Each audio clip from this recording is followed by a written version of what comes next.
जय। भगतजी महाराजनी जय। शास्त्रीजी महाराजनी जय। योगीजी महाराजनी जय। गुरु हरि प्रमुख स्वामी महाराजनी।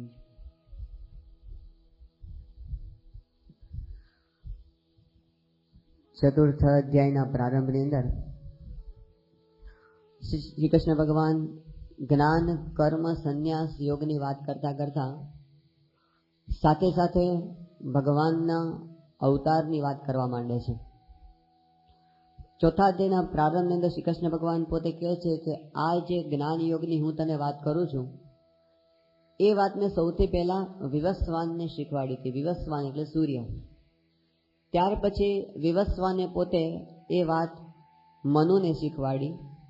મનુએ ઇક્ષ્વાકુ રાજુને શીખવાડી અને ત્યાર પછી રાજર્ષિઓ દ્વારા પરંપરા પ્રાપ્ત આ જ્ઞાન ઘણા બધા સમય સુધી આ પૃથ્વી પર હતું. પણ પછી એ જ્ઞાન છે એ સમય જતાં પોતે લુપ્ત થયું છે. એટલે હવે હું તને આજ ફરીથી એ જ જ્ઞાનની વાત કરું છું, કારણ કે તું મારો ભક્ત છે, તું મારો સખા છે, એટલે તું મને અત્યંત પ્રિય છે. ભગવાનને કોણ પ્રિય છે? પોતાનો ભક્ત.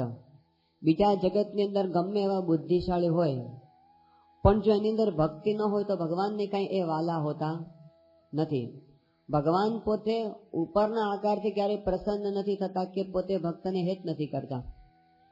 જ્યારે દસમ સ્કંદની અંદર ભાગવતમાં વાત આવે છે કે ભગવાને રાસ પંચાધ્યાયની અંદર ગોપીઓને સુખ આપવાનું નક્કી કર્યું.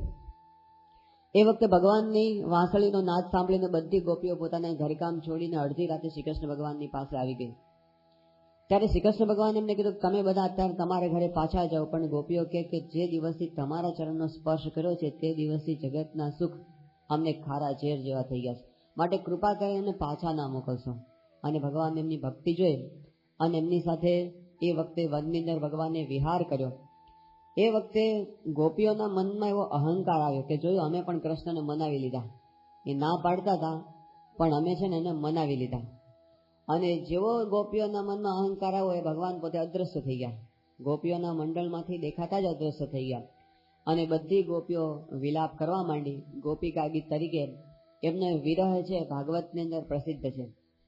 એમને તો બધે કૃષ્ણ જ દેખાતા હતા, એટલે એ લોકો કહેતા હતા કે કૃષ્ણ ક્યાં ગયા. પછી ગોપીઓ વિરહની અંદર એમ પણ બોલવા માંડી કે અહમ કૃષ્ણ, હું જ કૃષ્ણ છું, હું જ કૃષ્ણ છું. ગોપીઓ શ્રી કૃષ્ણ ભગવાન એ વખતે રાધિકાજી સાથે પોતે વનમાં આગળ નીકળી ગયા હતા. હવે એ વખતે રાધિકાજીને પોતે ખભા ઉપર બેસાડ્યા હતા. ત્યારે રાધિકાજીને અહંકાર આવ્યો કે જોયું બીજી કોઈ ગોપીઓને નહીં, ભગવાન મને એકલાને વશ છે. એટલે ભગવાનને થયું કે આને પણ અહંકાર આવ્યો. એટલે એમણે કીધું કે આ તમે આ ઝાડ ઉપર છે ને એની ડાળી જરાવાર પકડો તો મારો ખભો બદલી લો. મારો ખભો દુખી ગયો છે ને, એટલે તમે ઝાડની ડાળી પકડો. રાધિકાજી ઉપરની ઝાડની ડાળી પકડી, નીચે ભગવાન અદ્રશ્ય. એ પણ લબડી ગયા ઉપર ડાળી ઉપર. અને પછી તો એ પણ વિલાપ કરવા માંડ્યા. પણ પછી એ બધાની બહુ સ્તુતિ થઈ અને ભગવાન જ્યારે પ્રગટ થયા ત્યારે ભાગવત કહે છે કે ગોપીએ શ્રી કૃષ્ણ ભગવાનને પ્રશ્ન પૂછ્યો કે ભગવાન આ જગતની અંદર 3 પ્રકારના પ્રેમ જોવા મળે છે.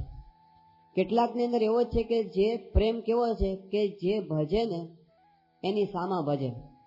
જેમ આપણને કોઈ પ્રેમ કરે તો આપણે એને સામો પ્રેમ કરીએ, તો ભજતાને ભજે છે, આવો એક પ્રેમ છે.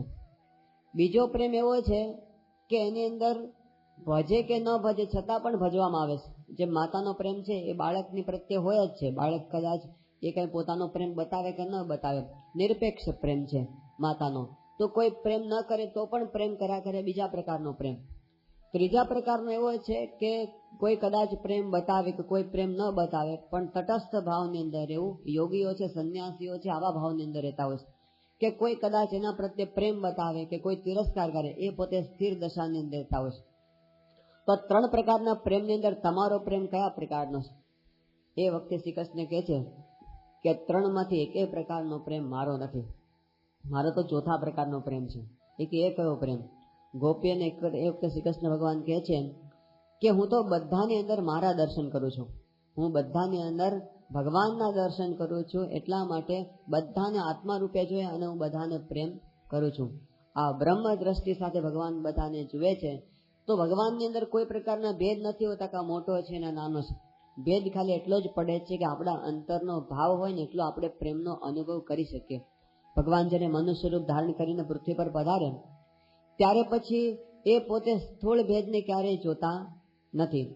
શ્રીજી મહારાજ પોતે લોજની અંદર જ્યારે રહેતા હતા નીલકંઠ વર્ણી વેશે, તો ભગવાન હોવા છતાં ભગવાન પોતે લોજના આશ્રમની સેવા કરતા.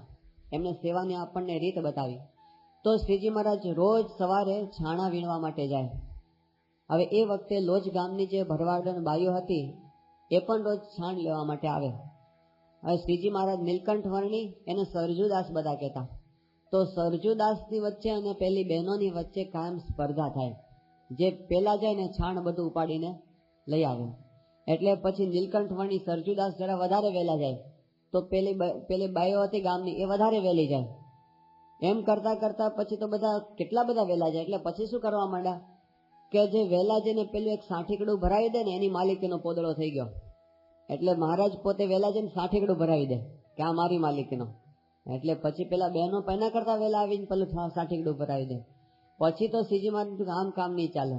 એટલે શું થયું કે પેલા બૈરાઓ છે ને જયારે આમ પોદળો લેવા જાય ને એટલે સરજુદાસ છે ને એની અંદર આખા બ્રહ્માંડના દર્શન કરાવે અને આમ આખું બ્રહ્માંડ પોદળામાં દેખાય.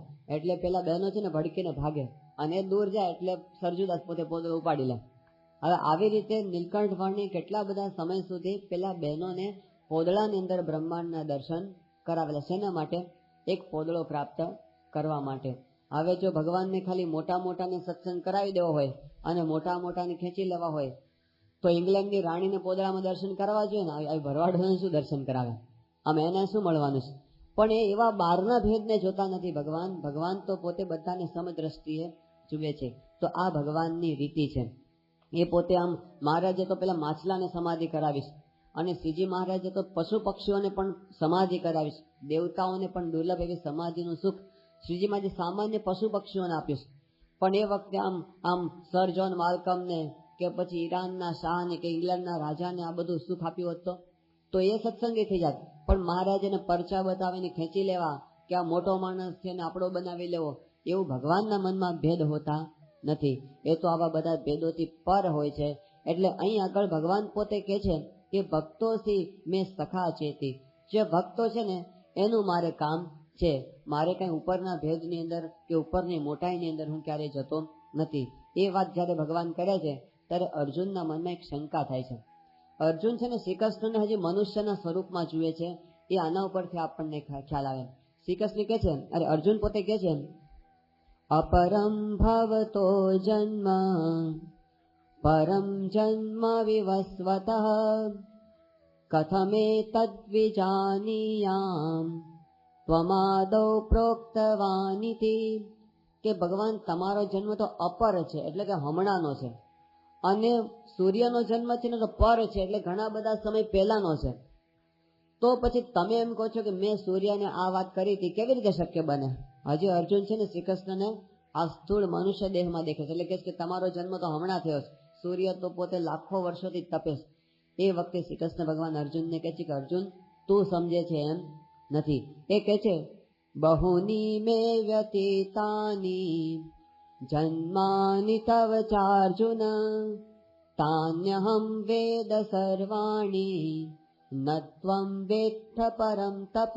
હે પરંતપ, કે તારાને મારા ઘણા બધા જન્મો થઈ ગયા. બહુની મે વ્યતીતાની જન્માની તવ ચાર્જુન. તારાને મારા ઘણા જન્મો થઈ ગયા. તને એમ છે કે આજ મારો જન્મ થયો, એવું નથી. તારાને મારા બધાના ઘણા જન્મો થઈ ગયા છે.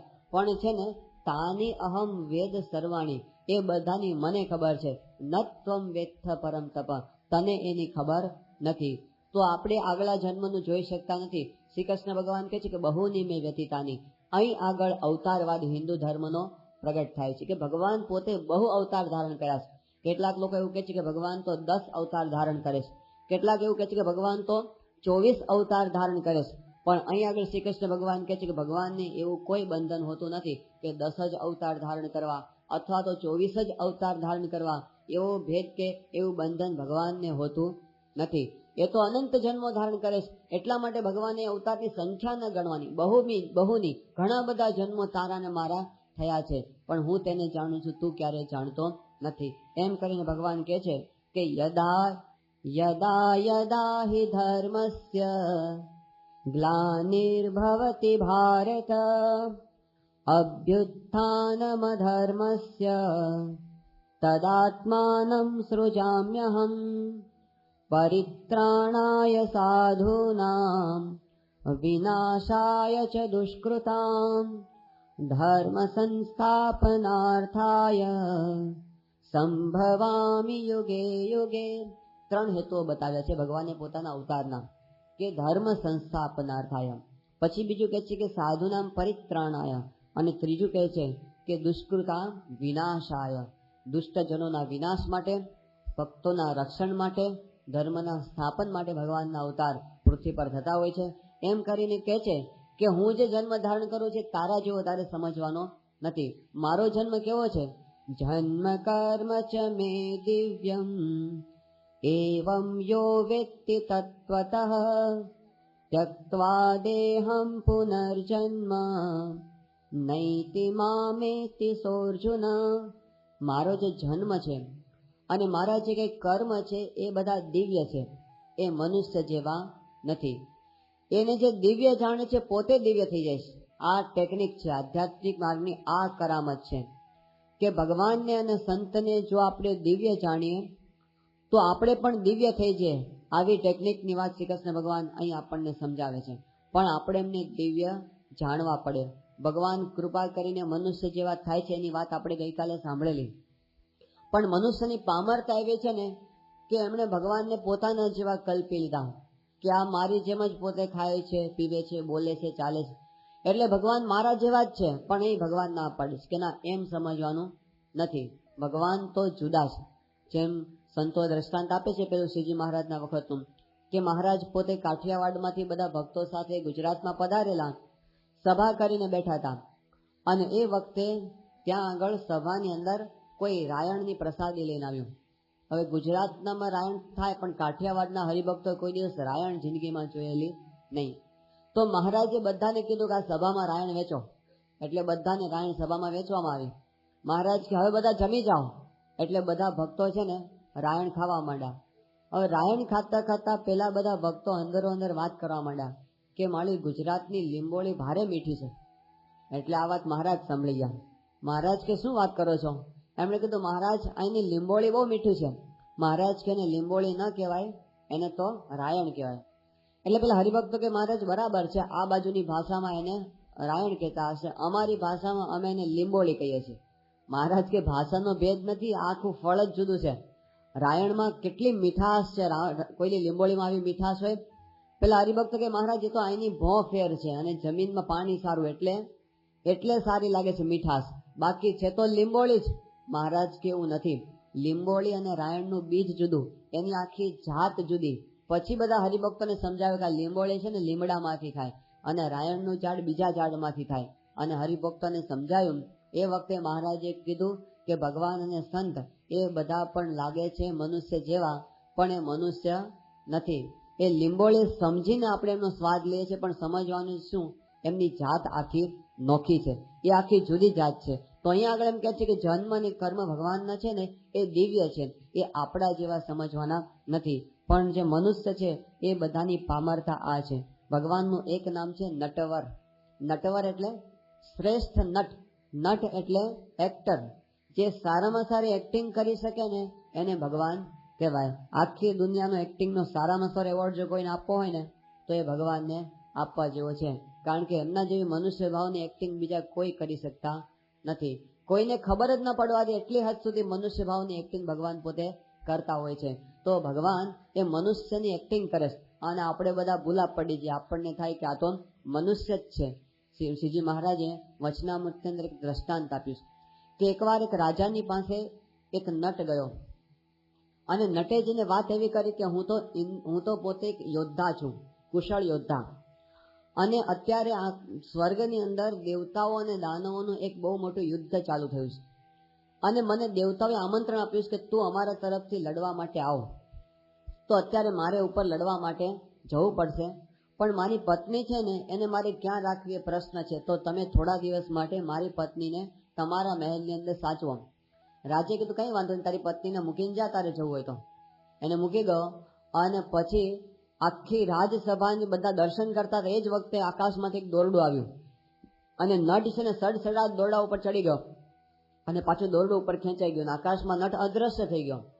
થોડો સમય થયો પછી આકાશમાં એકદમ અવાજ થવા માંડ્યા અને એ વખતે યુદ્ધના રણશિંગા ફૂંકાય એવું બધાને લાગ્યું અને શસ્ત્રો અસ્ત્રના અવાજ થવા માંડ્યા અને એની અંદર અચાનક પેલો જે નટ ગયો હતો ને એનો એક હાથ કપાઈને નીચે પડ્યો, પછી બીજો હાથ નીચે પડ્યો, પછી બંને પગ અને ધડ પડ્યા અને પછી છેલ્લે એ નટનું માથું પણ હેઠે પડ્યું. એટલે બધાને થયું કે આ નટ નક્કી દાનવો સાથે લડતો લડતો મરી ગયો છે. હવે એ વખતે પેલી નટની જે પત્ની હતી ને એ એકદમ રડવા માંડી. એણે કીધું કે મારો પતિ એ હવે મરી ગયો છે તો મારે પણ એમની સાથે સતી થવું છે, તમે મને વ્યવસ્થા કરી આપો. એટલે રાજા એને વ્યવસ્થા કરી આપી. એક ચિતા ખડકી, ચિતાની ઉપર પેલા નટના શરીરના અંગો બધા રાખ્યા અને પેલી સ્ત્રી છે પણ એની સાથે બળીને ભસ્મ થઈ ગઈ. અને બીજે દિવસે જયારે રાજ દરબાર ભરાણું ત્યારે બધા બેઠા હતા. એ વખતે અચાનક આકાશમાંથી દોરડું આવ્યું અને દોરડા ઉપરથી પેલો નટ પાછો નીચે ઉતર્યો અને નીચે આવીને રાજાને વાત કરી કે મહારાજ, બહુ આનંદના સમાચાર છે કે દેવતાઓ છે ને જીતી ગયા છે, અમારો વિજય થઈ ગયો છે, હવે મારી પત્ની છે ને મને પાછી આપો. રાજા કે ગઈકાલે તમે તો મરી ગયા હતા અને તમારી પત્ની બળીને ભસ્મ થઈ ગઈ. પેલો નટ કે મહારાજ, મારા જેવા ગરીબ માણસની પત્ની શું કામ પડાયેલો છે તમે? લાવો. રાજા કે હું સાચું બોલું છું, આ બધાને પૂછો, આ બધા સાક્ષી છે, મેં તો એને બળી જતા મારી નજરે જોઈશ. એ વખતે પેલાએ અંદરથી બૂમ મારી પોતાના પત્નીના નામની અને એ વખતે પેલા જંબુરિયાની માં એ તો રાજાના મેલમાંથી પાછી જીવતી બહાર નીકળી. એટલે બધા આશ્ચર્યચકિત થઈ ગયા. એ વખતે પેલા નટે રાજાને વાત કરી કે મહારાજ, આ તો મેં મારી વિદ્યા તમારી સમક્ષ દર્શાવી, હવે મને એનું ઇનામ આપો. એટલે પછી રાજા એને ઇનામ આપ્યું. પણ આ દ્રષ્ટાંત આપીને મહારાજે વાત કરી કે હકીકતમાં નટ તો આકાશમાં લડવા ગયો જ નહોતો, એ કપાણો પણ નહોતો અને એની પત્ની પણ બળી ગઈ નહોતી. આ બધું શું હતું? નટની માયા. તો મહારાજે જેમ નટની માયા છે ને એમ ભગવાનની પણ એક માયા છે. એ માયા કઈ? ભગવાન મનુષ્ય રૂપે આપણને દેખાય તે. ભગવાન પોતે જન્મ ધારણ કરતા નથી, એ પોતે મોટા થતા નથી, એ વૃદ્ધ થતા નથી, એ પોતે દેહનો ત્યાગ પણ કરતા નથી. આ જે કાંઈ આપણને દેખાય છે ને, યત્ર ત્રિસર્ગો મૃષા, એમની અંદર માયાના 3 ગુણનો સર્ગ છે. બધી એમની માયા, બધું એમનું નાટક. અને એની અંદર આપણે ભૂલા પડી જઈએ. ભગવાન તો અક્ષરધામમાં રહ્યા થકા ફક્ત આપણને દર્શન આપે છે. આવું જે સમજે એ ભક્તનો દિવ્ય ભાવ છે, એ સાચો કહેવાય. તો ભગવાનના જે ખરેખરા ભક્તો છે એ ક્યારે ભગવાનની માયાની અંદર મોહ પામતા નથી અને ભગવાનને પોતે હંમેશા સમજે છે કે આ દિવ્ય છે. પોતાના પ્રેમી ભક્તોને સુખ આપવા માટે ભગવાન પોતે મનુષ્ય જેવા થાય તો જ ચાલે એવું છે. બાકી દિવ્ય ભાવ વર્તન તો આપણને સુખ આવે એવું નથી. તો આપણે ત્યાં ભગવાનના અવતાર આને માટે થાય છે. જેમ અકબર ને બિરબલ હતા, એ બંને એકવાર ફરવા માટે નીકળ્યા તો બિરબલે અકબર કે તમારા ભગવાન છે ને તો બહુ અસમર્થ કહેવાય કે એને પૃથ્વી પર જન્મ ધારણ કરવો પડે. અમારા અલ્લાહ તો બધું ત્યાં બેઠા બેઠા બધું કરે, એમને આવવાની જરૂર નહીં, એમને પૃથ્વી પર આવવું ન પડે. એ વખતે બિરબલે કીધું કે તમારા પ્રશ્નનો જવાબ હું હમણાં નહીં આપું, થોડા સમય પછી આપીશ. હવે એકવાર એવું થયું કે બિરબલ ને અકબર બંને એ નૌકા વિહાર કરવા માટે એક સરોવરની અંદર પોતે ફરતા હતા. એ વખતે અકબરનો જે નાનો પુત્ર હતો એ પણ ત્યાં આગળ આવેલો હશે, પણ એ પોતે કિનારે ક્યાંક રમતો હશે. હવે બિરબલે શું કરેલું કે પોતે અકબરનો જે પુત્ર હતો એના જેવું જ એક સરસ મજાનું મીણનું પૂતળું તૈયાર રાખેલું, એક નાનું પૂતળું, પણ અકબરને એની ખબર નહીં. અને અકબરે બીજા માણસોને શીખવાડી રાખેલું કે આવું થાય ને ત્યારે તમારે શું કરવાનું કે પૂતળું છે ને બીજી હોડીમાંથી તમારે પાણીને નાખી દેવાનું. અને બરાબર એવું થયું કે મધ્યમાં પહોંચ્યા ને એટલે શું કર્યું કે પેલું જે બિરબલ અકબરના દીકરાનું પૂતળું હતું ને એ પાણીમાં નાખી દીધું અને કીધું કે શાહજાદો ડૂબે છે. આવી વાત થઈ ને એટલે અકબરે પોતે અકળાઈ ગયો એકદમ કે શું થયું કે હા, શાહજાદો અંદર ડૂબી ગયો પાણીની અંદર. અને અકબર છે ને પોતે એ જ વખતે છલાંગ મારીને પાણીની અંદર કૂદી પડ્યો અને અંદરથી પેલાને બહાર કાઢ્યો તે તો પૂતળું હતું. એ બહાર આવીને પછી કહ્યું એ બોલો આવી મસ્કરી કરે છે તું? બિરબલે કીધું કે હું મસ્કરી નથી કરતો, મેં તો તમારા પ્રશ્નનો જવાબ આપ્યો. કે શું છે જવાબ આપ્યો? બિરબલ કે આ શાહજાદો જયારે ડૂબી ગયો ત્યારે અહીં આગળ તમારા સૈનિકો ઓછા હતા એને બચાવનારા, અથવા તો અમે બધા તમારા સાગરીતો કે મિત્રો નહોતા?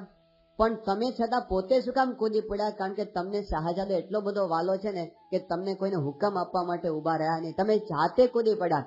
એમ ભગવાન છે ને એના ભરતખંડના મનુષ્ય પોતાના ભક્તો એટલા બધા વાલા છે કે જાતે કૂદી પડે. એ કોઈને પોતાના પૈગંબરને મોકલતા નથી, નોકર દ્વારા ક્યારેય કામ કરાવતા નથી. તો ભગવાન પોતે ભક્તના મનોરથ પૂરા કરવા જાતે કૂદી પડે છે અને એટલા માટે ભક્ત છે ને એમ માને છે કે મારા અર્થે ભગવાન અવતાર ધારણ કરીને પધાર્યા છે. માતા યશોદાને શ્રી કૃષ્ણ ભગવાને બહુ સુખ આપ્યું. બાળ ચરિત્રની અંદર આપણે જાણીએ છીએ કે એમને એ વખતે યશોદા માતાને પેલું પોતે બાળકને દવડાવતા હતા અને એ વખતે અચાનક દૂધ ઉભરાવા માંડ્યું. તો યશોદાજી છે પોતે શ્રી કૃષ્ણ ભગવાનની નીચે મૂકી અને સીધા દોડ્યા ત્યાં રસોડાની અંદર. એટલે કૃષ્ણને ખોટું લાગ્યું કે મને કેમ અત્યારે મૂકી દીધો. એ ગુસ્સે થયા. એટલે એમણે છે ને પેલા તો કાંકરા મારી અને જે દહીં વલોવતા હતા ને એની મટકી આખી ફોડી નાખી. ચારે બાજુ રેલમ છેલ થઈ ગયું દહીં. એટલે પછી એનાથી સંતોષ ન થયો એટલે ઘરની અંદર ગયા અને પછી શીકું ઊંધું ગોઠવ્યું અને એની ઉપર ચડ્યા અને પછી ઉપરથી મટકી ફોડી અને એમાંથી માખણ કાઢ્યું અને પછી તો વાંદરાઓને ખવડાવવા માંડ્યા અને પોતે ખાવા માંડ્યા. હવે જયારે યશોદાજીએ પોતે આવીને જોયું એટલે પોતે એકદમ અકળાયા. કૃષ્ણની પાછળ દોડ્યા અને એમને પકડી પાડ્યા અને પછી એમને કીધું કે આજ તો તમને બરાબર સજા કરીશ. શ્રી કૃષ્ણ રડતા જાય પણ યશોદાજી એમને મૂકે નહીં. એમને કીધું આ તો તમને બાંધવા છે. એટલે પછી ખાંડણિયાની પાસે એમને લઈ ગયા અને પછી એક દોરી લઈ આવ્યા અને પછી બાંધવા માટેની કોશિશ કરી પણ દોરી છે ને એક વેટ ટૂંકી પડી. એટલે પછી એમને બીજી દોરી શોધીને એને સાંધો માર્યો અને બીજું રાઉન્ડ લગાવ્યું તો પાછી દોરી થોડીક નાની પડી. પછી ત્રીજી દોરી લીધી. ઘરમાં જેટલી દોરીઓ હતી ને બધી લીધી પણ કૃષ્ણ બંધાણા નહીં. ભગવાન કોઈ દિવસ માયામાં બંધાતા નથી પણ છતાંય ભગવાને જાણ્યું કે આ ભક્તની ભક્તિ છે તો પછી ભગવાન પોતે જાતે બંધાયા અને બંધાયા પછી માતાજી પોતે અંદર ગયા અને એ વખતે કૃષ્ણ પોતે ખાંડણિયાને ખેંચતા ખેંચતા આગળ નીકળી ગયા. બે ઝાડની વચ્ચેથી ખાંડણીઓ કાઢ્યો અને બંને વૃક્ષો પડી ગયા અને યમલાર્જુનનો મોક્ષ ભગવાને એ વખતે કર્યો. પણ કૃષ્ણમાં માતા યશોદાની ભગવાને એવું ના કીધું ક્યારે કે તું મને શું બાંધવા આવે, હું તો ત્રિલોકનો ધણી છું. એવી વાત એમણે ક્યારે કરી નથી. તો ભગવાન પોતે ભક્તની ભક્તિથી બંધાઈ જાય, એની પ્રેમરૂપી દોરીથી બંધાઈ જાય. શ્રીજી મહારાજને ગરડાથી જવાનું તો વડતાલ. હવે એ વખતે મહારાજ પોતે ઘોડી પર અસવાર થયા અને આમ માણકી ઘોડી તો મહારાજને ઈશારા ઉપર નાચે એટલી બધી મહારાજની અનુવૃત્તિ પાળે. પણ આ દિવસે મહારાજ ગમે એટલા પેંગડા મારે પણ માણકી ખસે નહીં.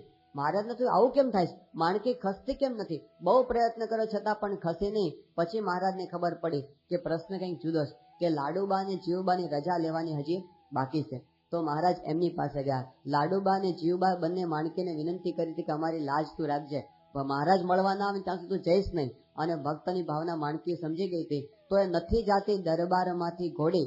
એ કીર્તન પ્રેમાનંદ સ્વામી પોતે લખી નાખ્યું. જયારે ભગવાને કીધું લાડુબા જીવબાને કે તમે રજા આપો તો અમે જઈએ, અને પછી ભગવાન પોતે દાદા ખાચરના દરબારમાંથી નીકળી શક્યા. તો ભક્તની દોરીથી ભગવાન બંધાય છે, જે ભક્તિ રૂપી દોરીએ કરીને. તો ભગવાન પોતે ભક્તના મનોરથ પૂરા કરવા માટે મનુષ્ય જેવા થાય છે એની વાત શ્રી કૃષ્ણ ભગવાને અહીંયા આગળ કરી છે. પણ એની અંદર જે દિવ્ય ભાવ રાખે એ પોતે ખાટી જાય છે, એને ઓળખે ને એ પોતે ખાટી જાય છે. એકવાર શ્રીજી મહારાજ પોતે અમદાવાદ પધારેલા અને એ વખતે અમદાવાદની અંદર જે પેશવાનો સુબો હતો ને એને શ્રીજી મહારાજનો બહુ દ્વેષ. ઘણા બધા સમયથી ભગવાનને પકડી લેવા માટે પ્રયત્ન કરતો હતો. એણે શું કર્યું કે શ્રીજી મહારાજને પોતાના દરબારમાં આમંત્રણ આપ્યું ખાસ કે તમારું મારે સ્વાગત કરવું છે, પધારો. એનું કપટ હતું પણ છતાંય મહારાજ તો બધું જાણતા હોવા છતાં ગયા. એને દરબારની અંદર મહારાજ માટે એક સરસ મજાનું સિંહાસન તૈયાર કરાવ્યું હતું. પણ એ સિંહાસન એવું હતું કે એની ઉપર બેસે એટલે સીધા જ ઉકળતા તેલના ખાડાની અંદર મહારાજ પડે, આવું એમને આયોજન કરેલું. મહારાજ પોતે પધાર્યા અને એમણે મહારાજનું સ્વાગત કર્યું કે મહારાજ પધારો, આ આસન ઉપર આપ બિરાજો. મહારાજ કે અમે તો સાધુ છીએ, અમારે આવા સારા આસન પર બેસાય નહીં, આ તો રાજાને શોભે, તમે બેસો આસન ઉપર. પેલો કે ના મહારાજ મારે નહીં, તમારે બેસવાનું છે. મહારાજ એમને આગ્રહ કરે, પેલા મહારાજને આગ્રહ કરે અને પછી તો બહુ ચાલ્યું. એટલે મહારાજે પોતાના હાથની અંદર જે છડી હતી ને એમ દબાવીને એટલે આખું સિંહાસન હતું અંદર જતું રહ્યું અને અંદરથી ધુમાડા નીકળવા માંડ્યા. પેલા સુબાનું કપટ ખુલ્લું પડી ગયું એટલે એ વખતે ગુસ્સે થઈ ગયા પોતે. સુબાએ કીધું કે સ્વામિનારાયણ તમે ભગવાન થઈને પૂજાઓ છો પણ છે ને હું તો તમને ભગવાન ક્યારે માનું કે આ લલ્લુ બાદર અને બેચર મણકી જો તમને ભગવાન માને ને તો હું તમને ભગવાન માનું. લલ્લુ બાદર અને બેચર મણકી કોણ હતા? એ વખતના ટાટા બિરલા જેવા શેઠિયા હતા. લલ્લુ બાદર એ પોતે અમદાવાદના, બેચર મણકી પોતે ત્યાં વડોદરાના એ વખતના શેઠિયાઓ હતા. એ લોકો તમને ભગવાન માને તો હું ભગવાન માનું, આવી એની વ્યાખ્યા. એ વખતે શ્રીજી મહારાજે કીધું કે આ લલ્લુ બાદર અને બેચર મણકી એ તો બધા પંચ વિષયના કીડા જેવા માયાના તુચ્છ જીવો છે. એ અમારા મહિમાને શું સમજી શકે? અમારા સ્વરૂપને તો નારદ, શુક અને સનકાદિક જેવા પરમહંસો સમજી શકે. તો ભગવાનના સ્વરૂપને સમજવું એ કઈ લૌકિક બુદ્ધિથી થતું નથી. મહારાજ કે આવી આધ્યાત્મિક દ્રષ્ટિ જોઈએ, અને એવી આધ્યાત્મિક દ્રષ્ટિ શ્રીજી મહારાજના પરમહંસોના જીવનમાં હતી. એટલે એ લોકો ઓળખી શક્યા ભગવાનને પ્રત્યક્ષ મનુષ્ય સ્વરૂપની અંદર ઓળખી શક્યા. પરમહંસો કે સામાન્ય નતા, એ બધા આધ્યાત્મિકતાના પારને પામી ગયા હતા. કેટલું બધું ઐશ્વર્ય એ લોકોની અંદર હતું. ગોપાળાનંદ સ્વામી ત્યાં વડોદરાની અંદર હતા, અને એ વખતે એક ભાઈ આવ્યા ગોપાળાનંદ સ્વામીને કે સ્વામી હું અહીં દરબારમાં ગયો હતો, સયાજીરાવ ગાયકવાડના દરબારમાં, અને જે છે ને અમે બધા જ્યોતિષીઓ ચર્ચા કરતા હતા કે આ વખતે સૂર્યગ્રહણ થશે કે નહીં થાય. હવે ચર્ચાની અંદર મારાથી એવું બોલાઈ ગયું છે કે આ વખતે સૂર્યગ્રહણ નહીં થાય, અને જો થશે ને તો મારું માથું કાપીને મૂકી દઈશ. આવું મારાથી બોલાઈ ગયું છે, અને હવે ગ્રહણ તો ખરેખર થવાનું છે, તો હવે મારે શું કરવું? ગોપાલ સ્વામી પેલા ભગતને સમજાવ્યું કે ભગત, આવા માથાના સાટા ક્યારે કરવા નહીં, અને તમારે માથું તો મૂકવું જ પડશે, પણ જાઓ, આ વખતે તમારા માટે ગ્રહણ નહીં થાય. અને સૂર્યગ્રહણ આખું અટકાવી દીધું. આખા બ્રહ્માંડની ગતિને પલટાવી નાખે એવા મહારાજના પરમહંસો હતા. પેલા વ્યાપકાનંદ સ્વામી ફરતા ફરતા બોટાદની અંદર ગયા, અને એ વખતે ત્યાં અમને જોયું કે પેલા હમીર ખાચરના દરબારમાં બધે શોક વ્યાપેલો હતો. એમને પૂછ્યું કેમ બધા રડે? ક્યાં તો હમીર ખાચરની ઘોડી મરી ગઈ. એ કે એમાં રડો છો શાના માટે? એ કે બાપુને ઘોડી દીકરા કરતા વધારે વાલી હતી. એટલે સ્વામીને દયા આવી વ્યાપકાનંદ સ્વામી, મચ્છરનો જીવ લઈ અને ઘોડીમાં નાખ્યો, ઘોડી થઈ ગઈ જીવતી. હા, અત્યારે પેલી આંખ ટ્રાન્સપ્લાન્ટ કરે છે ડોક્ટરો, હાર્ટ પણ ટ્રાન્સપ્લાન્ટ થાય છે, કિડની પણ ટ્રાન્સપ્લાન્ટ થાય છે, પણ જીવ ટ્રાન્સપ્લાન્ટ ક્યાંય થતા નથી. વ્યાપકાનંદ સ્વામી એ કરતા હતા, મરેલાને જીવતા કરી શકે ને એવા મહારાજના પરમહંસો હતા. ત્યાં સચ્ચિદાનંદ સ્વામી હતા ગરડાની અંદર. હરિભક્તો કે સ્વામી વરસાદ વરસાવો ને, સચ્ચિદાનંદ સ્વામી કે મહારાજની મરજી નથી, વરસાદ નથી વરસાવો. એ કે મહારાજ ઠપકો આપશે તો અમારા માથે, પણ તમે વરસાદ વરસાવો. સચ્ચિદાનંદ સ્વામી સમાધિમાં ગયા ઇન્દ્ર પાસે, એને પાટો માર્યો કે વરસાદ વરસાવ, કેમ બેઠો છે? અને ધમધોકાર વરસાદ વરસવા માંડ્યો. દેવતાઓની ઉપર પણ પોતાની સત્તા જમાવી શકે એવા શ્રીજી મહારાજના પરમહંસો હતા. પણ આ બધા પરમહંસો પોતે ભગવાનની આગળ હાથ જોડીને ઉભા રહ્યા, દાસના દાસ થઈ ગયા, કારણ કે ઓળખી ગયા કે આ ભગવાન છે. શ્રીજી મહારાજ પોતે ભગવાન છે એ ઓળખવાની દ્રષ્ટિ એમના જીવનની અંદર હતી. જેમ આ લોકની અંદર નહીં, જે ફિલ્ડમાં જે હોશિયાર હોય એને એની ખબર પડે, એને બીજાને ખબર ન પડે. દુનિયાનો ગમે એવો હોશિયાર ડોક્ટર લઈ આવ્યા હોય, અને આમ સુબ્રમણ્યમ સાહેબ જેવા ડોક્ટર હોય કે આમ સારામાં સારા હાર્ટ ટ્રાન્સપ્લાન્ટનું ઓપરેશન કરી શકતા હોય, પણ એમને એવું કહે કે આ 10 માળનું બિલ્ડિંગ બનાવવાનું છે, એમાં કેટલા ફૂટનો બીમ નાખવાનો, તો એ એને ખબર પડે નહીં, કારણ કે મારું તો ડોક્ટરનું ફિલ્ડ છે, ભાઈ આ બીમ કેટલા ફૂટનો એ મારું કામ નહીં. અને ગમે એવો સારો એન્જિનિયર લઈ આવ્યા હોય, અને પછી આપણે એમ કહીએ કે આમને જ્યારે એપેન્ડિક્સનું ઓપરેશન કરી આપવાને, તો એન્જિનિયર કરી શકે નહીં, કારણ કે એનું ક્ષેત્ર નથી. આમ દુનિયાનો સારામાં સારો વૈજ્ઞાનિક લઈ આવ્યા હોય, અને પછી અહીં લાવ્યા હોય, અને પછી એને કહે કે આ જરા હીરા ઘસી આપો, તો એને કઈ હીરા ઘસતા આવડે નહીં. અને કાઠિયાવાડની અંદર પેલા આમ 5 ધોરણ પાસ થયેલો છોકરો હોય ને, એને પણ હીરા ઘસતા આવડે, કારણ કે એનું ફિલ્ડ છે, એને પેલું નાશ શું છે ને જીરમ શું છે ને બધી ખબર પડે. પણ પેલાને કઈ ખબર પડે નહીં, ભલે ગમે એટલો વૈજ્ઞાનિક હોય તો પણ, કારણ કે એનું ફિલ્ડ નથી. એમ દુનિયાનો ગમે એવો બુદ્ધિશાળી માણસ હોય, આધ્યાત્મિક માર્ગની અંદર એની દ્રષ્ટિ પડે નહીં. એની અંદર તો મુક્તાનંદ સ્વામી, બ્રહ્માનંદ સ્વામી, નિત્યાનંદ સ્વામી, સ્વરૂપાનંદ સ્વામી, પરમ ચૈતન્યાનંદ સ્વામી, ગોપાળાનંદ સ્વામી, ગુણાતીતાનંદ સ્વામી, જે લોકો આખી જિંદગી આધ્યાત્મિક સાધના કરી, એ પરમહંસોને ખબર પડે કે કોને ભગવાન કહેવાય ને કોને ન કહેવાય. એ લોકો કઈ મૂર્ખ હતા નહીં. કોઈ આવીને કે હું ભગવાન છું અને માની લેવા હતા.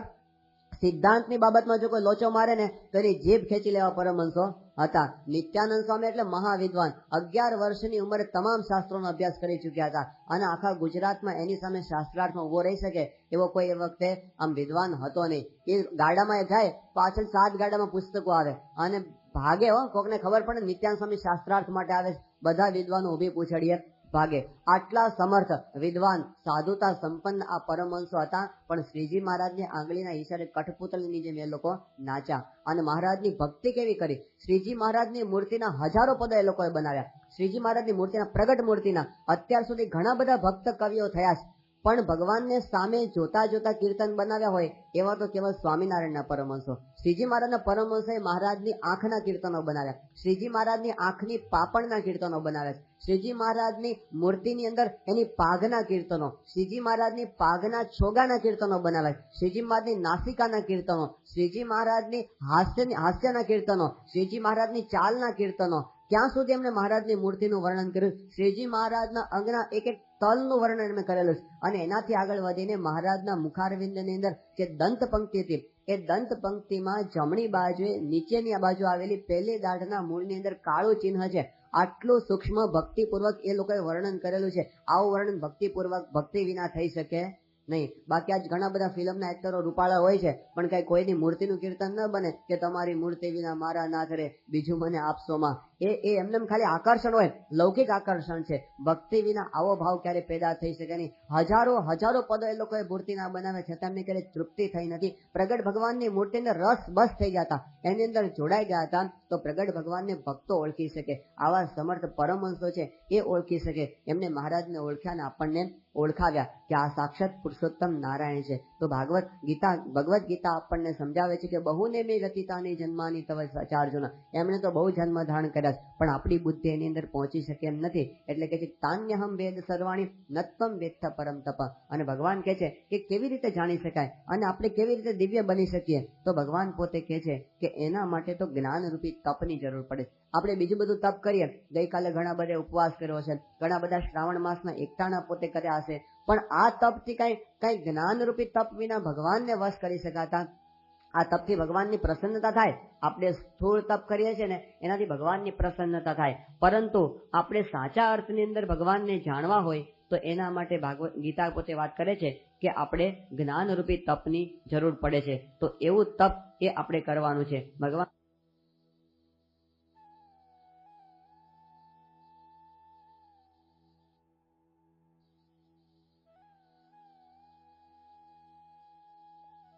વસ્તુને સાફ કરવાનું સાધન છે ને નોખું હોય. આપણે ગ્રાઉન્ડ સફાઈ કરવી હોય તો એના માટે શેની જરૂર પડે? સાવરણાની જરૂર પડે. સાવરણો હોય ને ઉભો તો એનાથી સારું આ ચોગાન વાળી શકાય. પરંતુ આપણા ઘરની અંદર આપણે પેલું આમ ફર્શ સાફ કર્યું હોય, એકદમ પેલી ટાઇલ્સ હોય એને સાફ કર્યું તો સાવરણો કામ ન લાગે, ત્યાં જુદા પ્રકારની સાવરણીની જરૂર પડે. તો એને સાફ કરવાનું સાધન છે એ જુદું છે. પણ કપડાં સાફ કરવા હોય તો કઈ સાવરણી કે સાવરણા ત્યાં કામ લાગે નહીં. એના માટે સાબુની જરૂર પડે, એના માટે બ્રશની જરૂર પડે. પણ પછી આપણે દાંત સાફ કરવા હોય તો એના માટે કઈ સાબુ કામ લાગે નહીં. એના માટે ટૂથપેસ્ટની જરૂર પડે. એને સાફ કરવાનું સાધન છે એ નોખું છે. અને કોઈને પેટમાં ગરબડ હોય તો એ સાફ કરવા માટે કઈ ટૂથપેસ્ટ કામ લાગે નહીં. એના માટે હરડે એને લેવી પડે, દવા લેવી પડે તો એનું પેટ સાફ થાય. તો એને સાફ કરવાનું સાધન છે નોખું છે. એમ આપણા અંતઃકરણને, ઇન્દ્રિયોને જો સાફ કર્યું હોય, આપણી ઇન્દ્રિયોને, આંખને શુદ્ધ કરવી હોય, કાનને શુદ્ધ કરવા હોય, ઇન્દ્રિયોને શુદ્ધ કરવા માટેનું સાધન તપ છે. આપણે જે વ્રત ઉપવાસ કરીએ છીએ ને એનાથી આપણી ઇન્દ્રિયોની શુદ્ધિ થાય છે. પણ અંતઃકરણને જો સાફ કરવું હોય તો એના માટેનું સાધન જુદું છે. એના માટે ભગવાને કીધું છે શ્રીજી મહારાજે કે એના માટે નવધા ભક્તિની જરૂર પડે છે. આપણે કથા વાર્તા કરીએ, ભગવાનના દર્શન કરીએ, આરતી કરીએ, દંડવત પ્રણામ કરીએ, આપણું અંતઃકરણ એનાથી સાફ થાય છે, અંતઃકરણ શુદ્ધ થાય છે. પણ જીવને સાફ કરવો હોય તો એના માટેનો ઉપાય જુદો છે અને એ છે જ્ઞાન. બહવો જ્ઞાન તપસા પૂતા મદભાવમ આશ્રિતા, કે જે ભક્તો પોતે જ્ઞાનના તપથી પવિત્ર થયા છે ને એ પોતે મને પામી શક્યા છે. તો એ જ્ઞાન રૂપી તપ, એ જ્ઞાન એટલે શું? શાસ્ત્રના શ્લોકો ગોખી નાખવા એ જ્ઞાન નથી, પણ પ્રગટ ભગવાનને ઓળખવાને એનું નામ જ્ઞાન છે. કે આ ભગવાન છે, મને જે મળ્યા છે એ સાક્ષાત ભગવાનના દર્શન મને થાય છે. આવી રીતે પ્રગટને ઓળખી શક્યા. ગોપીઓ પવિત્ર થઈ ગઈ અને ઋષિ મુનિઓ પોતે રહી ગયા. શ્રી કૃષ્ણ ભગવાન પોતે ત્યાં આગળ ગોવાળીઓ સાથે ફરતા હતા અને પછી એ વખતે ભગવાને ગોપ બાળકોને કીધું કે જાઓ, પેલા ઋષિ મુનિઓ છે ને એ બધા વેદના જ્ઞાતા છે અને એ લોકો બધા યજ્ઞ કરે તો ત્યાં જઈને કહો કે કૃષ્ણને જમવું છે, કંઈક આપે. પેલા બધા ગોપ બાળકો ત્યાં ગયા અને કીધું કે ત્યાં કૃષ્ણ ને બલરામ ભૂખા થયા છે તો કંઈક આપો ને. હવે પેલા તો બધા વેદ પાઠી બ્રાહ્મણો અને આ ગોવાળીઓને જોયા કે આપણો વેદ આપણો આ યજ્ઞ અભડાવશે, ભગાડો આને. એટલે યજ્ઞના લાકડા લઈને કાઢી મૂક્યા લોકોને, ત્યાંથી ભગાડી દીધા. હવે આ લોકો આવ્યા કૃષ્ણ પાસે આવીને વાત કરી કે અમારે તો કોઈ સાંભળ્યું નહીં, કાઢી મૂક્યા ત્યાંથી. કૃષ્ણ કે એમને ઘરે જાઓ તમે ઋષિ પત્નીઓ પાસે. અને પછી ઋષિ પત્નીઓ પાસે પેલા ગોપ બાળકો ગયા અને કીધું કે શ્રી કૃષ્ણને ભૂખ લાગી અને કંઈક ખાવાનું આપો. પેલી ઋષિ પત્નીઓ કે એમ તો પછી અમે આવીએ જાતે જમાડવા માટે, કારણ કે અમને ખબર હતી કે શ્રી કૃષ્ણ ભગવાન છે. એટલે પોતે જાતે થાળ લઈને ભગવાનને જમાડવા માટે ગઈ. અને જયારે ભગવાન જમ્યા એની એઠી પ્રસાદી હતી એ પણ પેલી ઋષિ પત્નીએ ખાધી. અને આ બાજુ ઋષિઓને ખબર પડી, બધા બ્રાહ્મણો હતા ને, કે આ તો આપણી પત્નીઓએ ગોવાળિયાઓનું એઠું ખાધું, અભડાઈ ગઈ. હવે શું? હવે આપણા ઘરમાં એને પ્રવેશ અપાય નહીં, રખાય નહીં. હવે શું કરશું? પણ બધા ઋષિઓની પત્ની સાગમટે ગઈ હતી. એટલે હવે એમના વિના તો કઈ ચાલે જ નહીં. આમ હોમનો વ્યવહાર કેવી રીતે ચાલે મિનિસ્ટર વગર? તો કે શું કરશું હવે આપણે? એટલે હવે તો કંઈક કરવું પડશે. તેમણે કીધું કે આપણે છે ને વચ્ચેનો ઉપાય રાખીએ. એ લોકોને છે ને આપણે રસોડામાં એન્ટ્રી આપવી નહીં. રસોઈ આપણે જાતે બનાવવાની, એના હાથની બનાવેલી રસોઈ આપણને ખપે નહીં. તો સારું, તો શું કરશું? આપણે રસોઈ બનાવશું અને જમશે લોકો. હવે એ વખતથી અમારા સંત સ્વામી પોતે એવી વાત કરતા કે એ વખતથી ઋષિ પત્નીઓને નિરાશ થઈ ગઈ છે તે આજની તારીખે પણ મથુરાની અંદર ઓલા ચોબા છે ને રસોઈ બનાવે, અને ચોબીઓ છે ને એ પેલી હિંડોળા ખાંડ પર હિચકતી પાનની પિચકારીઓ મારે. પણ એ તો બધા રમૂજમાં વાત કરતા, પણ નિષ્કાળ સ્વામી પોતે લખી નાખ્યું કે ઋષિ પત્ની એ હરિ રાજી કર્યા અને ઋષિ રહ્યા પરિતાપમાય. કારણ કે પ્રગટને ઋષિ પત્નીઓ પોતે ઓળખી શકી, તો શાસ્ત્રનું જ્ઞાન ત્યાં કામ લાગતું નથી. પ્રગટ ભગવાનને ઓળખ્યા ને એનું જ નામ જ્ઞાન. એટલે તો ઉદ્ધવજીએ વિદુરજીને ત્યાં સુધી કીધું કે આ લોક છે ને આખો અભાગ્યો છે, આ આખો લોક અભાગ્યો છે. કારણ કે ભગવાન મનુષ્ય કાર્ય શ્રી કૃષ્ણ રૂપે આવ્યા અને એને ઓળખી શક્યા નહીં. પણ એમને પોતે કીધું કે દુર્ભગવત લોકોયમ યદવો નિતરામ આપી. આ આખો લોક તો અભાગ્યો છે, પણ યાદવો તો નિરંતરના અભાગ્યા. એ નિરંતરના અભાગ્યા કેમ? કારણ કે ભગવાન એની ભેગા રહ્યા હતા અને એને ઓળખી શક્યા નહીં. તો ભેગા રહ્યા છતાં, દર્શન કર્યા છતાં ઓળખી ન શકવું ને, આ બહુ મોટું એક પ્રકારનું માણસનું અજ્ઞાન છે. એકવાર છે ને એક ભરવાડ હતો. એ ભરવાડ પોતે ઘેટા ચરાવવા ગયો હતો, બકરા ચરાવવા, અને પાછો આવતો હતો ને એ વખતે એને એ વખતે હીરો મળી ગયો. હવે એને ખબર નહીં કઈ હીરો છે, એટલે એને લાગ્યું કે ચળકતો સારો પથ્થર છે, એટલે એને પથ્થર લઈ અને એ વખતે એમને પથ્થર છે ને બકરીના ગળામાં બાંધી દીધો અને પછી પાછા આવતા હતા. હવે રસ્તાની અંદર શું થયું કે એ વખતે સામેથી એક શેઠ આવતા હતા. હવે શેઠ હીરાને જોઈ ગયા, એટલે હીરાને જોઈને શેઠને વિચાર આવ્યો કે આ તો ₹1,00,000 2 લાખ રૂપિયાની કિંમતનો હીરો લાગે છે. એટલે એમને છે ને પેલા ભરવાડને કીધું કે ઓલો પથ્થરો છે ને એ તું મને આપી દે, તો છે ને હું તને ₹5 આપું. એટલે પેલો ભરવાડ કહે કે ₹10 આપો તો આપી દો, ₹10 આપો તો હું આપી દઉં. શેઠને થયું કે આને ક્યાં ખબર છે કે આ હીરો છે, તો થોડી ગરજ આપણે એને બતાવવા દઈએ. જો નહીં બતાવો તો આવતીકાલે ₹5 ખરીદી લેશું. શેઠ કે ₹5 વધારાનું કાંઈ ના આવે, જા જતો રહે, જોતો હોય તો 5 મને આપ. એ કે ના 10 લઉં. એમ કરીને તો હાલતો થયો. હવે આગળ ગયા ને રસ્તામાં બીજા એક શેઠ મળી ગયા અને એ જોઈ ગયા કે આ તો ₹1,00,000 કિંમતનો હીરો. એ કે આ છે ને તું મને આપી દે હીરો. પેલો ભરવાડ કે હમણાં એક ભાઈ 5 માગ્યો અને મેં 10 કીધા છે. પેલા શેઠે ખિસ્સામાંથી 20 કાઢ્યા, એટલે 20 લઈ લે, તું મને આપી દે. અને પછી તો ઘરે જતા રહ્યા. બીજે દિવસે ઓલો ભરવાડ ત્યાંથી નીકળ્યો ને એ વખતે શેઠે પૂછ્યું કે લાવ, તું તો આપણો ઘરનો માણસ છે ને, ₹10 લઈ લે, લાવ. પેલો કે સાહેબ એ તો મેં 20 વેચી દીધો અને મને તો આટલા બધા પૈસા આપ્યા. શેઠે ભરવાડને કીધું કે અલ્યા મૂર્ખનો સરદાર છે, રાજી શેનો થાય? તું તો મૂર્ખ છે. કેમ? કારણ કે પેલો હીરો તે 20 વેચી દીધો, પણ એ તો ₹1,00,000 કિંમતનો હીરો હતો. પેલો ભરવાડ કે શેઠ સાહેબ મને તો કઈ ખબર નહોતી કે આ ₹1,00,000 કિંમતનો હીરો છે. મને તો 10 ને બદલે 20 મળ્યા છે એટલું હું જાણું છું, માટે હું ભલે મૂર્ખ કહેવાઉં, પણ તમને તો ખબર હતી કે ₹1,00,000 કિંમતનો હીરો છે, અને છતાં પણ કેવળ ₹5 માટે તમે ₹5 લોભ મૂકી શક્યા નહીં. મારા કરતા વધારે મૂર્ખ તમે છો કે નહીં? શેઠના કાન પકડાવ્યા એમણે એ વખતે. શેઠ કે વાત સાચી. એમ જે લોકો જગતની અંદર પ્રગટ ભગવાનને સંતના સંબંધમાં નથી આવ્યા એ તો જગતમાં મૂઢની જેમ પોતે જીવન જીવે છે, પણ એકવાર એમના સંબંધમાં આવ્યા છતાં પણ એમને ન ઓળખી શકે અને એ વધારે મૂર્ખ છે. એ વધારે એને માટે જવાબદાર છે. કારણ કે ₹5 જેવા આપણા સ્વભાવ માટે આપણે ભગવાનનો લાભ લઈ શકતા નથી. પ્રગટ હોવા છતાં, આપણી પાસે હોવા છતાં. તો ગીતા આપણને એ સમજાવે છે કે તમે છે એ પોતે આવા અજ્ઞાનની અંદર ક્યારે રહેતા નહીં. પણ આવું જ્ઞાન કેવી રીતે થાય એની વાત કરતા શ્રી કૃષ્ણ ભગવાન એક સુંદર અને આત્યંતિક ઉપાય બતાવે છે. એ કહે છે કે એને માટે તારે સત્પુરુષ પાસે જવું પડશે. એ કહે છે કે તદ્વિદ્ધિ પ્રણિપાતેન પરિપ્રશ્નેન સેવયા ઉપદેક્ષંતિ તે જ્ઞાનમ જ્ઞાનિનઃ તત્વદર્શિનઃ.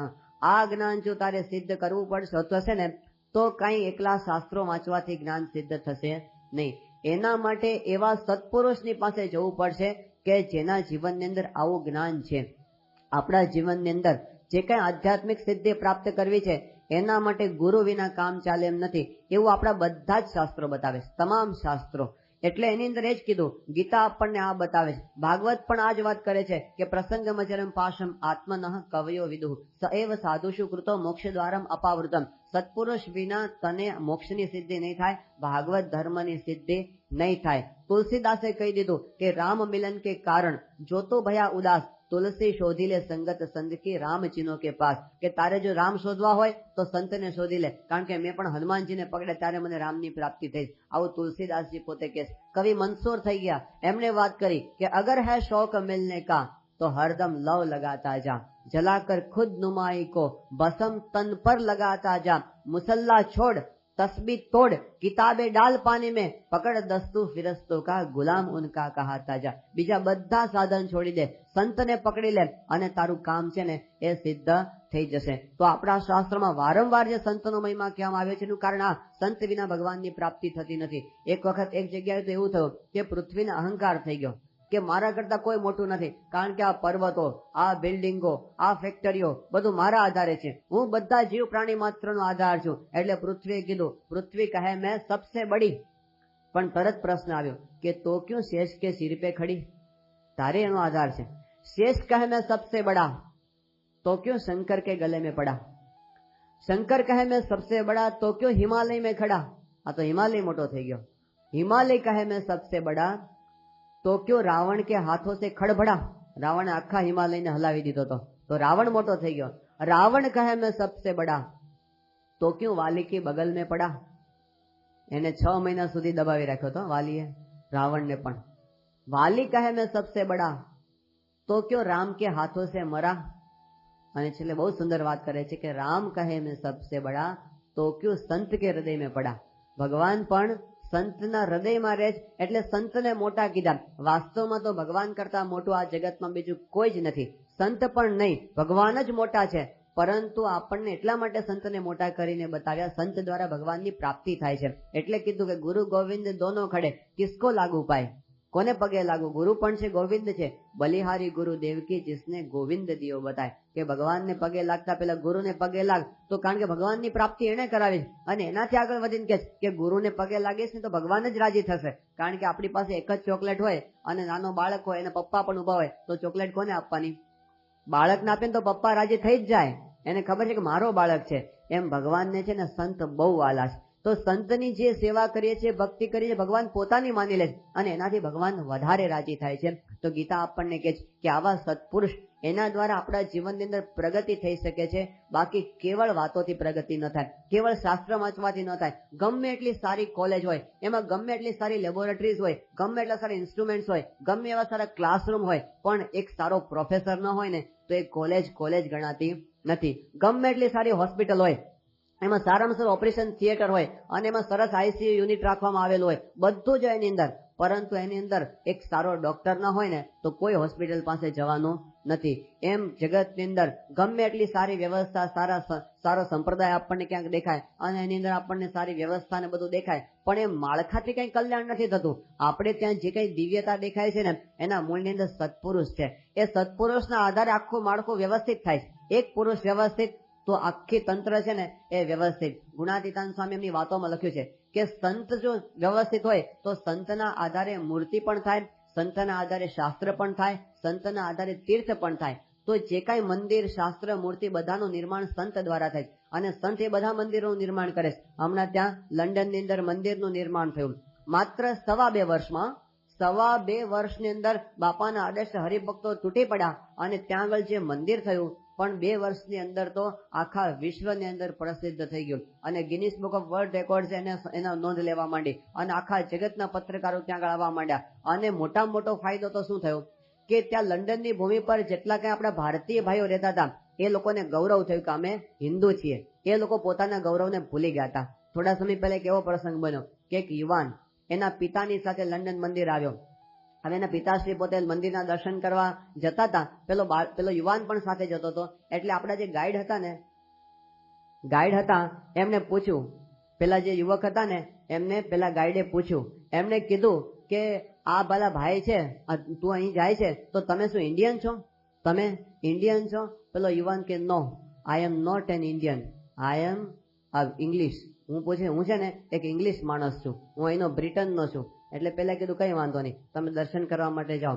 દર્શન કર્યા અને પછી જયારે પાછા આવ્યા ને એ વખતે પેલો યુવાન એનું આખું પરિવર્તન થઈ ગયું. સીધો જ કોઠારી સ્વામીની ઓફિસમાં ગયો અને આત્મસ્વરૂપ સાહેબને પગે લાગીને કે પહેલી વાર જિંદગીમાં સાધુને પગે લાગ્યો. પગે લાગીને કે સ્વામીજી નાવ આઈ એમ એન ઇન્ડિયન, કે હવે મને ગૌરવ છે કે હું એક ઇન્ડિયન છું. મેં જોયું જ નહોતું કે ભારતીય સંસ્કૃતિ આટલી મહાન છે. તો સ્વામીશ્રી આટલું મોટું આખું કાર્ય કરી દીધું, પણ એના મૂળની અંદર સત્પુરુષ, આખો સમુદાય એના આધારે જાગૃત રહે. જેમ સૂર્ય ઉદય થાય અને બધા કમળો ખીલી ઉઠે ને, એમ એક ગુરુ સમર્થ હોય ને તો એના આધારે આખો સંપ્રદાય છે ને ખીલી ઉઠે. એની અંદર સેવા ભાવના જાગે, એની અંદર પ્રેમ જાગે, એની અંદર તપ જાગે, બધું જ જાગૃત થઈ જાય. પણ ગુરુ સમર્થ હોય તો એના આધારે આ બધું થતું હોય છે. આ લંડન મંદિરની મુલાકાતે એકવાર એક બહુ મોટા સંપ્રદાયના સંત પધારેલા. બંગાળની અંદર એક બહુ મોટા સેન્ટરની અંદર એ લોકોને એક મંદિરની સ્થાપના થાય છે. તો એ લંડન મંદિરની કીર્તિ સાંભળીને ત્યાં આવ્યા. આત્મસ્વરૂપ સ્વામી પોતે આખું મંદિર બતાવ્યું. પેલા સંત બહુ રાજી થયા અને પછી એમને આત્મસ્વરૂપ સ્વામીને કીધું કે સ્વામીજી અમે પણ એક મંદિર બનાવીએ છીએ. આત્મસ્વરૂપ સ્વામી કઈ જગ્યાએ? એટલે એમને પોતે વાત બતાવી આ સેન્ટરની અંદર.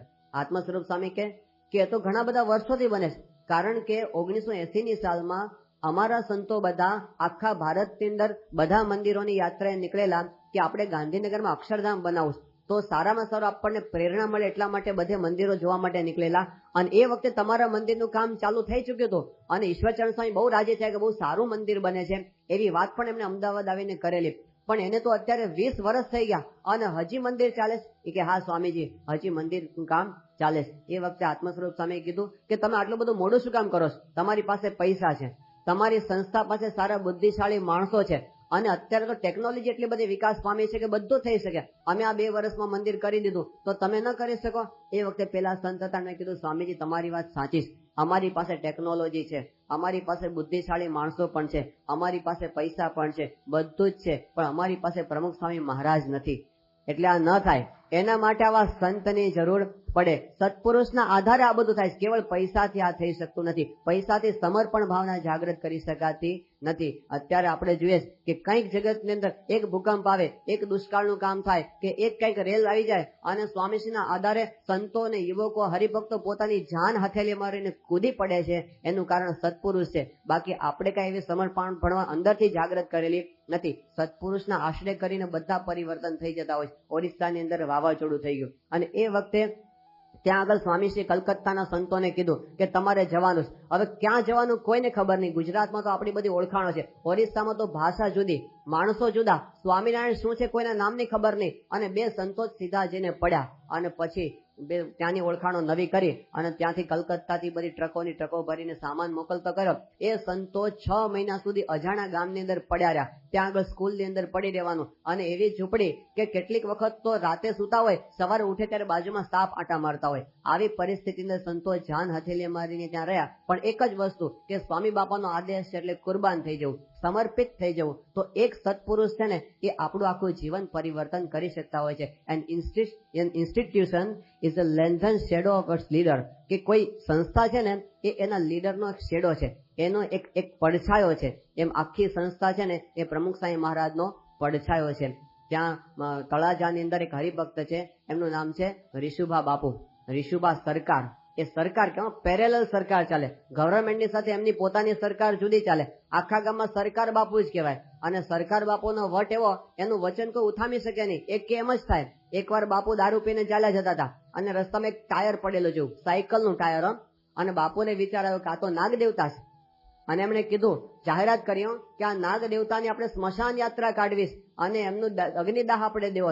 એટલે એમણે કીધું 2 માણસો જાઓ પેલી ઠાઠડી લઈ આવો. 2 માણસે કીધું ઘીનો ડબ્બો લઈ આવો. અને બાપાનો આદેશ છે કોઈ ના પડાય નહીં. અને બધાએ ભેગું કર્યું અને ઠાઠડી કાઢી અને રીતસર એમને નગર યાત્રા કાઢી અને છેક ત્યાં સુધી લઈ ગયા સ્મશાન સુધી. પણ કોઈ એમ કહી ન શકે રીશુભા બાપુ આ સાયકલનું ટાયર છે, ટાયર. કોઈ કે તો આવી બને એનું. હવે એ વખતે રીતસર અગ્નિદાહ દીધો પણ કોઈ એને કહી શક્યું નહીં. આટલો એમનો કડપ અને બધા આમ છેક સુધી એમનો પાવર ચાલે બધા. આવા રીશુભા બાપુ અને એમના મિત્ર એટલે ઓદરકાના રામસંગ બાપુ, એની પણ પેરેલલ સરકાર ચાલે. અને બધા ગામની અંદર ગુંડાઓની ઉપર એમનું સામ્રાજ્ય, આખો વિસ્તાર પોતે કંપાવે. પણ બંને વારાફરતી પ્રમુખ સ્વામી મહારાજના યોગની અંદર આવ્યા અને એક યોગની અંદર એક નજર અને પરિવર્તન. અને પરિવર્તન ક્યાં સુધી? હાથમાં માળા આવી ગઈ, બીજું કઈ જ નહીં. રીશુભા બાપુએ રામસંગ બાપુને ફોન કર્યો, સરકાર બાપુએ, કે રામસંગ બાપુ શું કરો છો? એ કે હું તો અત્યારે માળા ફેરવું. પેલા કે હું અત્યારે માળા ફેરવું. બંને હસી પડ્યા કે આપણા બેના હાથમાં માળા હોય, આપણા હાથમાં શું ફરતું હોય આવા ટાઈમે? એ કઈક બોટલો ફરતો હોય કે હથિયારો ફરતા હોય, પણ બેના હાથમાં માળા મૂકી દીધી. આ પ્રમુખ સાહેબ મહારાજનો પ્રતાપ. તો સત્પુરુષ છે ને, ગુરુ છે, એ આપણા અંતઃકરણનું પરિવર્તન કરી શકતા હોય છે તો સંપ્રદાયની અંદર જે કાંઈ સમર્પણ ભાવના દેખાય, લીલુંછમ દેખાય, ભક્તિભાવ દેખાય, જે કાંઈ મોટા મોટા કાર્ય દેખાય એ ગુરુને આધારે થઈ શકતા હોય છે. શ્રી કૃષ્ણ ભગવાન અર્જુનને કહે છે તું તેવા ગુરુની પાસે જઈશ અને ગુરુની પાસે જઈશ અને એ તમને જ્યારે સાચું જ્ઞાન આપશે ત્યારે આધ્યાત્મિક માર્ગે અને સમર્પણના ભાવે, ભક્તિના ભાવે તું સાચી પ્રગતિ કરી શકીશ. તો આપણે પણ એવું ગુરુની યથાર્થ શરણ લઈ તદ્વિદ્ધિ પ્રણિપાતેન પરિપ્રશ્નેન સેવયા એમનું આપણે સેવન કરી શકીએ એવી મહારાજ સ્વામીના ચરણોમાં પ્રાર્થના. સહજાનંદ સ્વામી મહારાજની